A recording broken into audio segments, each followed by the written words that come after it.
ஹக்கு கபீரில் இஹ்வதி அலஸ்ஸகி, சகோதரர்கள்ல பெரிய சகோதரனுடைய ஹக்காகிறது அவனுக்கு கீழே இருக்கிற சின்ன சகோதரர்கள் விஷயத்தில் ஒரு தந்தைக்கும் அவன் பிள்ளைகளுக்கும் இடையிலே இருப்பதை போல. அப்படின்னா என்ன அர்த்தம்?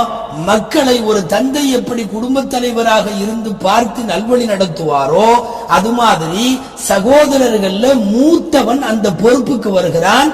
இளைய சகோதரர்களை சகோதரிகளை பார்ப்பதும் பராமரிப்பதும் வழி நடத்துவதும் அவருடைய கடமை என்று சொல்லுகிறார்கள் ஸல்லல்லாஹு அலைஹி வஸல்லம். இன்னைக்கு எத்தனை மூத்த சகோதரர்கள் அப்படி இளைய சகோதர சகோதரிகளை சரியாக கவனித்துக் கொள்ளுகிறார்கள். ஊர் உலகத்துக்காக வாரி வாரி அறிக்கிறார். வாசல் கட்டுற கொடுக்கிறாரு, மதரசா கட்டுற கொடுக்கிறாரு, ஏகப்பட்ட தர்மம் அதாவுடா எல்லாம் உண்டு.